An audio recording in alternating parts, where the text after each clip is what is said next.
Right. Hello there. Good evening. Today I'm just going to tell you a little bit about orbital cellulitis, what it is, and what to look for. I think the important points are how to recognize it, when to decide whether someone needs imaging, and then who, after that, who needs an operation. Essentially, those are the 3 points that people look for when they think about orbital cellulitis. Orbit. So I think it's quite a good thing to start with what orbit is. Essentially, in the skull and your eye socket, whatever it's in it is the orbits and orbital content, and that's what gets infected. So this includes the eye itself, the globe, the surrounding structures. So these are the muscles. You have the nerves, the blood vessels, and you got the fascia, which holds the eye in place, including the ligaments. So what I'm going to do, I'm going to tell you a little bit about definition. So we started with orbit and what can go wrong, and tell you a little bit about signs and symptoms and what to look for. So orbital cellulitis is inflammation of the orbital tissue, which now what they are, and the important marker is where is the septum. Anything in front of the septum is periseptal, and that usually means that it can pretty much manage conservatively, which usually improves, doesn't need an operation. And if things progress from periseptal to involve the whole of the orbital content, then you might start thinking about, oh, do we need imaging and more aggressive therapy? This is how the eye obviously looks like. It's an eye diagram. One important thing to note that eye is a immunoprivileged area, so its immune system is completely separate to the surrounding structures. Sclera is very thick. It's got a very tight junction, so the bugs usually can't really penetrate into the eye. If that happens, the condition called endophthalmitis, it's extremely dangerous. It usually leads to loss of vision, and it can progressively rapid into sepsis and death. So if someone's got an endophthalmitis as a result of orbital cellulitis, they'll be incredibly sick and usually immunocompromised. This is, I think it's good to know a little bit about anatomy of the eye and surrounding structure and where the septum is. When we talk about septum, is this fibrous tissue, which essentially is the fascia, is periosteum. So this is the skull base here, and it comes down, as you can see, and then it reflects backwards to the superior part of the orbit. So it covers it, goes backwards. The fascia is contained, the fat is contained in it, and in terms of surgical planes,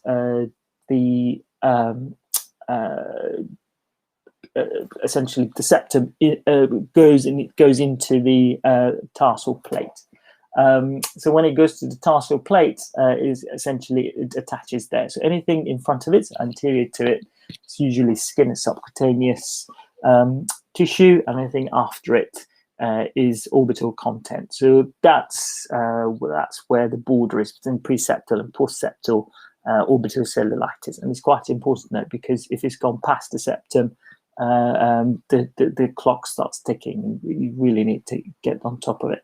And surgically, as you cut down or dissect, and you see orbital fat, you've gone through the septum.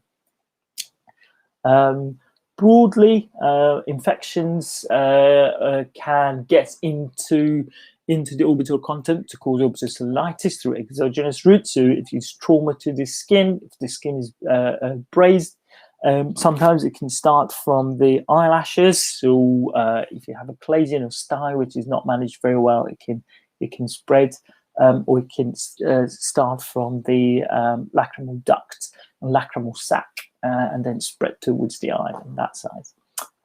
It can also start from the ENT perspective, involve the sinuses around the eye, so frontal It's usually ethmoid sinus, which is, and the reason for that is the medial wall, which is the lateral part of the ethmoid wall, is very thin, and the bugs can go through it, get inside the veins, and involve the orbit. And endogenous infection, these usually happen in patients who are intubated in ITU, very immunocompromised, very unwell. People who suffer from HIV, or they have AIDS. Again, they suddenly get a swollen periorbital tissue, and actually, if you look inside, they tend to have endophthalmitis. Fungal is usually the problem. Bugs, again, these are the bacteria which cause sinusitis, or things like Streptococcus pneumoniae, especially in children when they get upper respiratory tract infections. All the sinuses gets jam-packed with the bacteria, and overwhelms the immune system. You get a huge inflammatory response, and that inflammatory response also can be causing the problem. Staph aureus, if it's from structures around the eye, such as skin, and Haemophilus influenza B, which is a bit less now because people get vaccinated. Fungus, so Aspergillus is one, and again in areas which parasites are around, the hot countries, so things like toxoplasmosis and Taenius.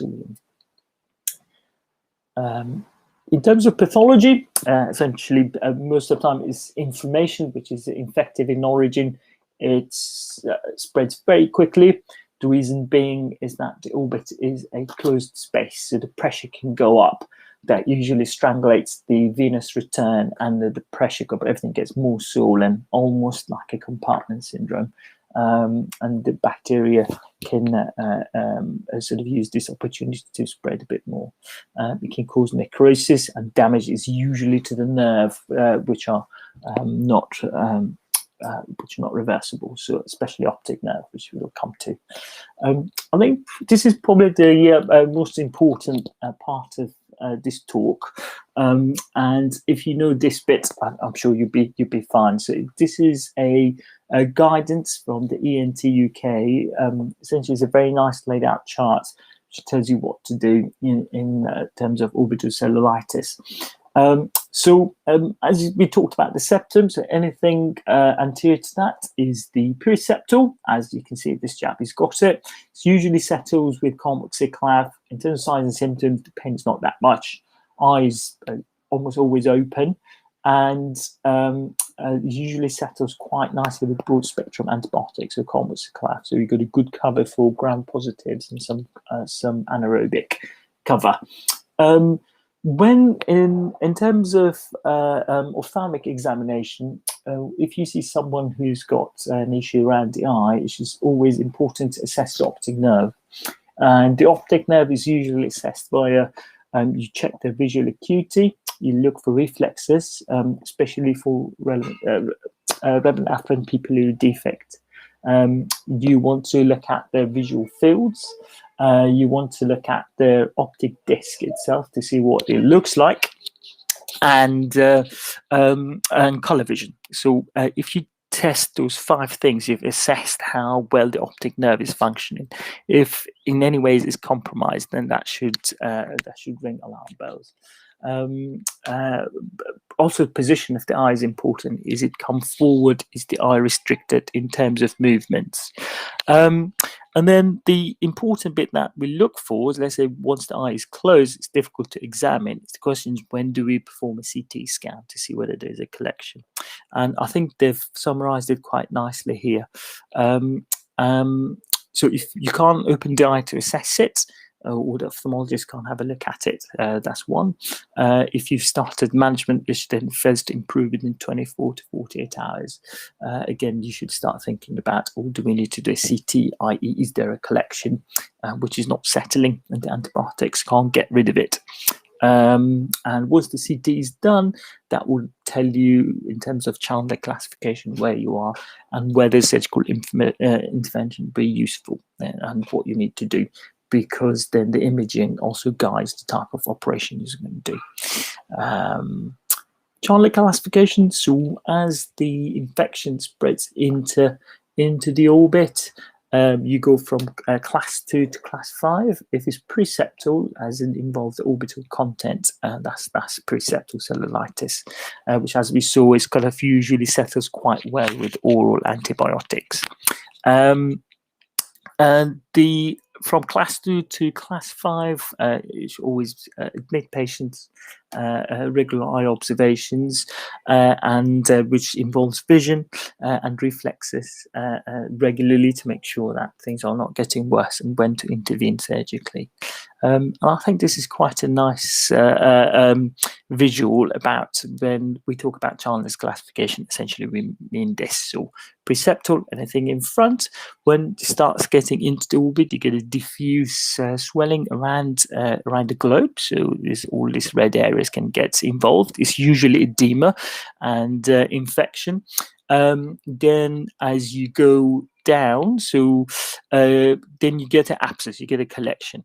If the collection is below this periosteum, so the pus hasn't gone in past the periosteum, that's kind of one stage before this bit, which is interorbital abscess, which is Chandler 4, and that's how they classify it.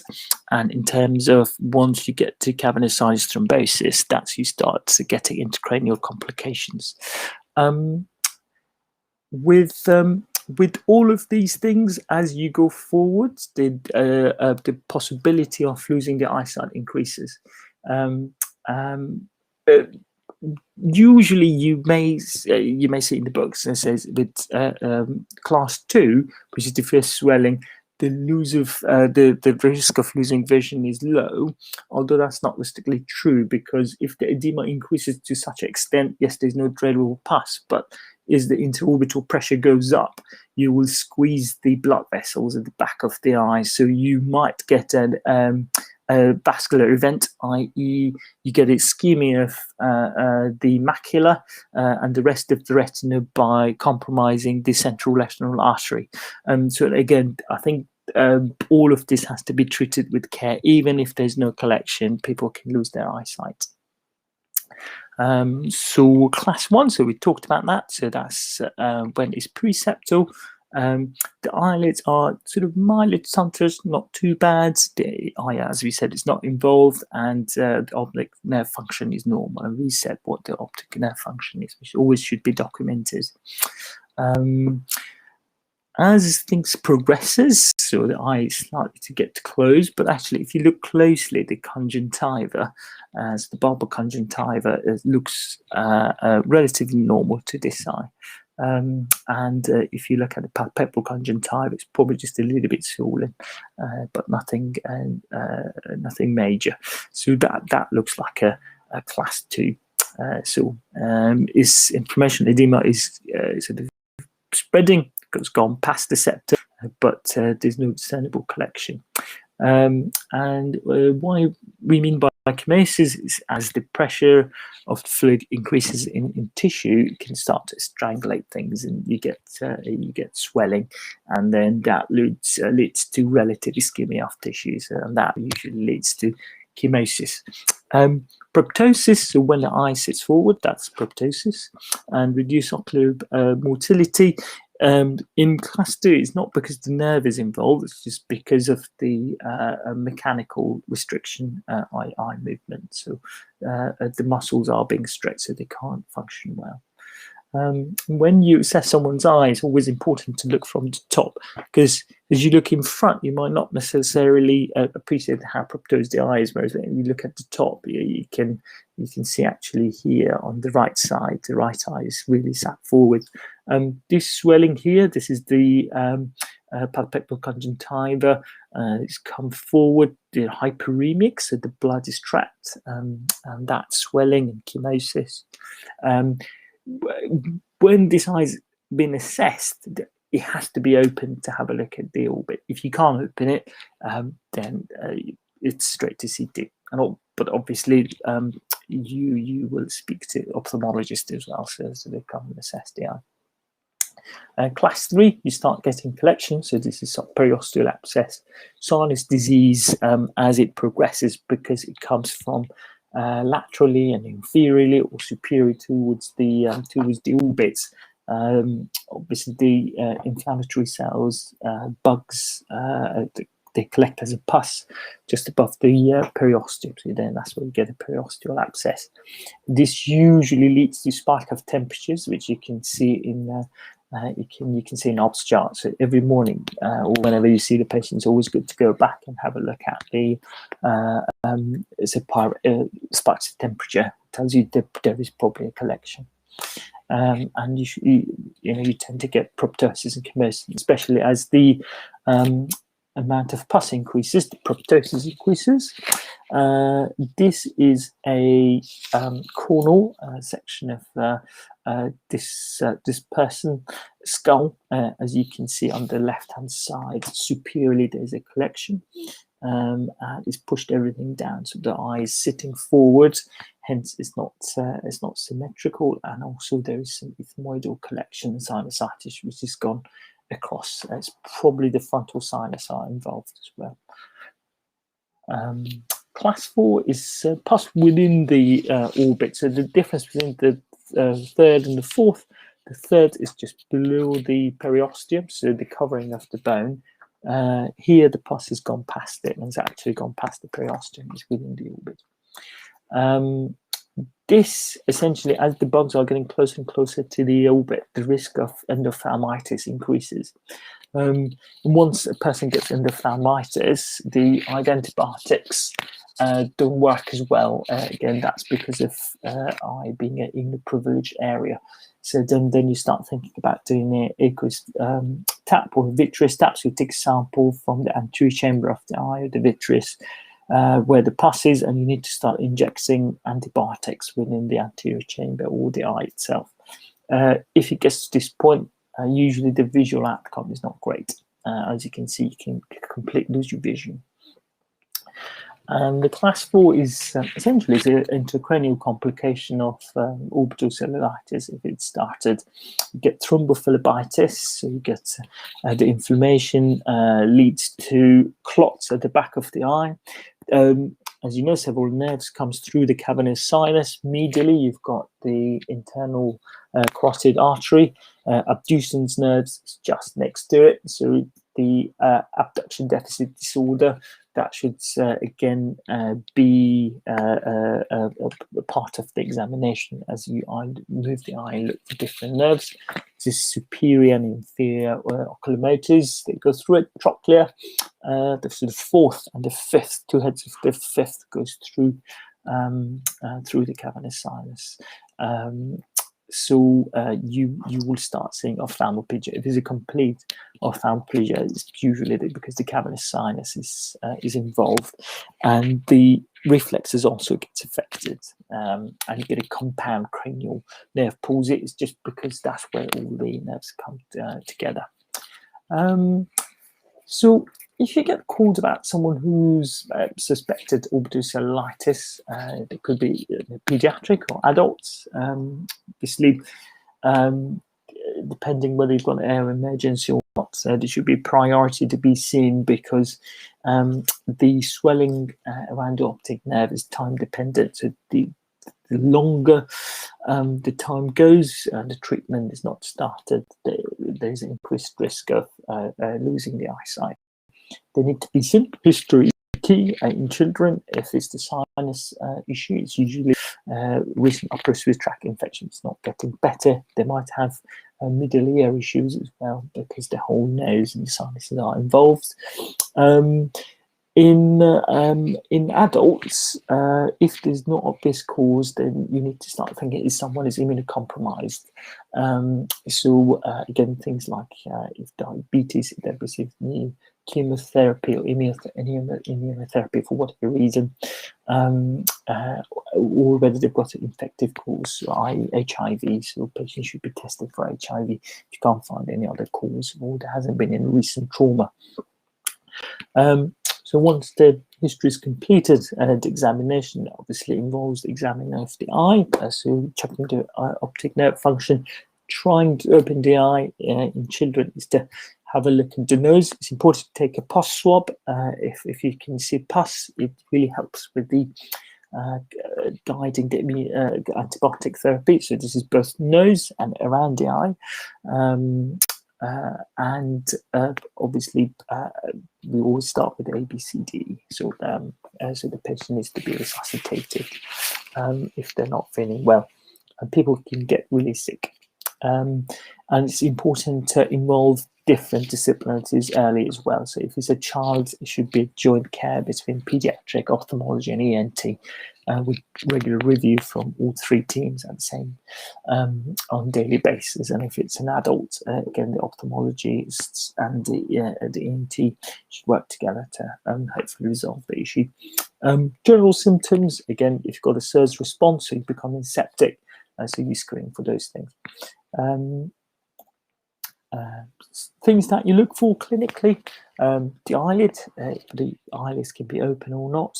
We talked about chemosis, the eye sits forward, ophthalmoplegia, i.e. eye doesn't move very well, and the RAPD is essentially you're looking for markers gone pupil, or when you're swinging the light from one eye to the other, as you go back to the eye that you're examining, if the pupil dilates, that means that the optic nerve is compromised, or it's been strangled.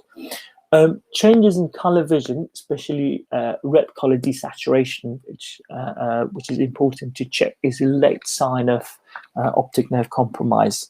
You need to get a high degree of optic nerve ischemia for the red color to desaturate. So if that happens, then sometimes people don't even wait for imaging and they go straight to theatre to try to decompress the eye. And sometimes if the pressure really goes up, you might start getting swelling of the optic disc. So you can get something called anterior ischemic optic neuropathy with hemorrhages at the disc. Again, the eye is usually examined under slit lamps, so a disc can be seen. Things that can go wrong, so if it's not treated well, or even if it's treated, in terms of the eye, you can get exposure keratopathy. So with swelling, if the eye doesn't close well, the cornea is exposed, so it can get dry out, and you can get this thing called keratopathy, which is the epithelium, and then as you go through Bowman and stroma starts getting involved, dry out, and they become pathological. So you can get into corneal abscesses with those. So the way to combat that, if the eye is exposed, then they need a lot of lubrication, and also it comforts the eye as well. Central retinal artery occlusion occurs when the pressure goes up, so especially if the diffuse swelling continues and the interocular pressure then goes up, it almost gives you a acute angle glaucoma mechanism that you get a compression of retinal artery at the back, and that can lead to a sudden loss of vision, whereas the compression of the optic nerve at the back is usually gradual loss. And the optic neuropathy, essentially, as the disc dies, the vision goes down slowly. Things that can go wrong with the orbit, you can get a collection of abscess, so which hopefully with the ENT inputs, if that detected, can be treated, and then otherwise the infection can also spread to the rest of the skull. So you can go laterally towards the temporal bone, or you can go to the prostate on that side. And intracranial complications, cavernous-sized thrombosis. Once the meninges are getting involved, you can get cerebritis, subdural pus, interventricular pus, and as you go forward, things get add on. The life expectancy goes down, so it becomes quite dangerous in terms of people don't recover. Things to look out for: so ABCDE, history, examination, and once that's completed, and then you go to taking blood. So blood includes the FBCs, USNEs, LFTs, CRP is important. Clotting, it's always good to send a group and save just in case anyone needs to go to theatre. If there's a spike in temperature, again, blood cultures, if a patient is suffering from septicemia, can provide some bugs. If the Chandler classification 3 or 4 is highly suspected, let's say the CT is busy, you can't get in there because that's a gold standard, and we'll show you the collection. Sometimes if you speak to the ophthalmology team, they've got a Hatland ultrasound, it's known as a B scan. You can look for collections around the globe. So that's one thing. If you speak to the ophthalmology registrar, they might be able to perform a B scan to see whether there's a collection there or not, if you can't get a CT. And if there is, again, depending where it is, as you move the B scan, you can decide what operation you want to do. And we talked about CT and MRI. Again, MRI is quite useful if you're suspecting an intracranial complication. How to treat it? ABCD, so resuscitate, early antibiotics. But again, you can put some chloramphenicol 1% ointment on the eye as well. It just protects the eye so it doesn't get dry out if the cornea is exposed and things are very swollen. If the eye is propdosed, analgesia, anti-inflammatories. Again, usually topical antibiotic ointment is better than eye drops, and the nose needs aggressive decongestion. So again, we start with Otrivine, and then you will add on some sinus rinses to wash the sinuses out. And then as you go down, you can add some bentonazole and steroids to reduce the inflammation in the eye.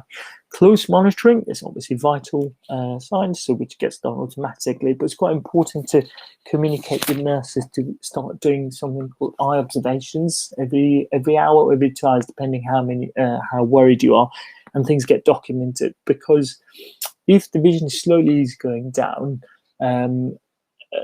there's time to intervene. But if you get a sudden embolic event or thrombotic event, get a CRAO, the vision goes immediately, and you only have minutes to decompress the eye by means of lateral canthotomy on the ward or theatre.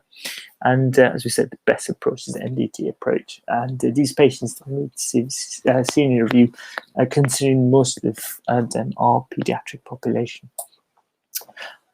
Surgical intervention. So let's say somebody's got a class 2, the pressure is going up. One way to decompress the eye is to do a lateral canthotomy. And so essentially you release the band around the eye to let the pressure go down. And medically, you can also bring the intraocular pressure down. And again, with discussion with ophthalmologists, you can add either IV acetazolamide, which reduces the vitreous pressure and drops the intraocular pressure and improves the perfusion of the back of the eye, so it buys a bit of time. Other ways to reduce the pressure are essentially drain the pus if there's a collection, and that's usually how people get better anyway. If the sinuses are involved and packed and there's no air in them, and CT usually shows where it's originated from. Once it's suspected there's pus, or we can see it, whether it be essentially under the periosteum.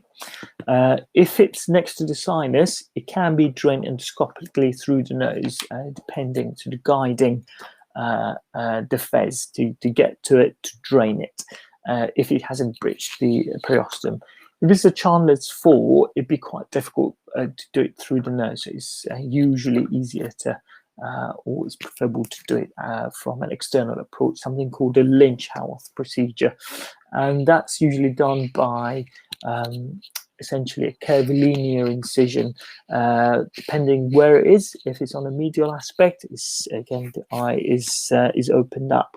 And there are certain measurements for anatomical landmarks, so things like knowing where the anterior and posterior ethmoid artery are, where is the optic nerve, and they need to be basically found out where they are to preserve them, so you don't cut them, and then find the pus and let it out. And it's usually a drain is put in, so I let things to drain out. Yes, so it's an important topic because people can lose their vision and lose their life. So I think the thing that improves the outcome is early recognition, knowing what to do and what to start in terms of treatment, and involving other teams early, so things like ophthalmology and the pediatric team would be able to help you with the medical stuff, and then hopefully ENT can take care of the surgical side of things. With pediatric population, when they go there, it's very important to go and make sure that the nasal treatment is started, because that's usually gets missed. So if you write up Otrivine, doesn't necessarily mean that the child is going to get it, especially as overnight. Maybe the pediatric a team on the ward are not familiar with the nasal treatment, so it's good to go make sure the patient gets the treatment, and that's usually the difference between somebody needs an operation and somebody not needing it, i.e. keeping their vision or eyesight. And in terms of IV antibiotics, it's usually broad, so actually always broad, and you want to cover for blood-brain barriers, so ceftriaxone and adding a metronidazole to cover for anaerobes. In terms of IV, we talked about chloramphenicol ointments, which helps. If you notice a pus within the anterior chamber, that's an ophthalmic emergency by its own. So the ophthalmologist, they need to get involved very, very quickly.